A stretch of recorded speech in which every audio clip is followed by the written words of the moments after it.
দর্শক বন্ধুরা, আমার পিছনে যে ব্যক্তিটা দেখছেন, হ্যাঁ, সাহায্য তুলছে না, হাত পাততেছে মানুষের থেকে। আমি যদি বলি এই ব্যক্তিটার মোটরসাইকেল এই যে দেখেন এইটা, আপনি কি কখনো বিশ্বাস করবেন? হ্যাঁ, আমি সরাসরি দেখেছি সেই ব্যক্তি এই মোটরসাইকেল থেকে নেমে এইখানে তার ড্রেস চেঞ্জ করে ঠিক এইভাবে মানুষের থেকে সাহায্য তুলছে। এটা কতটুকু সত্য হয়তো আপনারা আমার কথা বিশ্বাস করবেন না, তবে আমি প্রমাণ করবো। হ্যাঁ, আসুন এদিকে আসুন। দর্শক, এই ব্যক্তিটার কাছে যাই। আর এখানে কি লেখা আছে দেখি, একটু দাঁড়ান।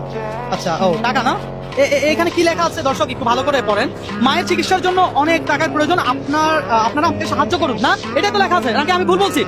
দর্শক, এই ব্যক্তিকে দেখে আপনি চিন্তাই করতে পারেন যে হাঁটতে পারে না এমন একটা লোক, সে তার মায়ের সাহায্যের জন্য টাকা তুলছে। বাবা, তাকে কিছু টাকা দেওয়া যায়, মা দরদি না, বিষয়টা এমন। কিন্তু এই ব্যক্তির মোটরসাইকেল এটা, একটু মোটরসাইকেলটা দেখা। এই মোটরসাইকেলটা সে এখানে প্রতিদিন পার্কিং করে।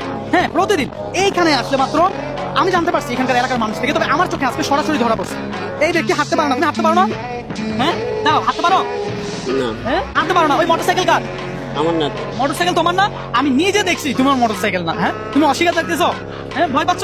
সমস্যা নাই, তুমি তোমার এই যে কতদিন করো এই ব্যবসা, কতদিন করো? হ্যাঁ, এই কতদিন করো তুমি এই ব্যবসা? হ্যাঁ, কি করো? আমি ওরকম করি না। কতদিন? হ্যাঁ, করবো। আমি প্রমাণ ছাড়া কিন্তু কথা বলছি না, ঠিক আছে? এই লোক এটা একটা শুধুমাত্র বিজনেস তার। হ্যাঁ, আপনি জানেন এটা বিজনেস? হ্যাঁ, অযথা কেন মেরে হয়রানি করতে? আপনি কি তার সাথে নাকি? আপনি কি তার সাথে? আপনি কি না সে? হ্যাঁ, এইটা এই সত্যি করে বল দেখি, তোর থেকে বাইকের চাবি আছে, বাইকের চাবিটা দে। এই বাইকের চাবি দে।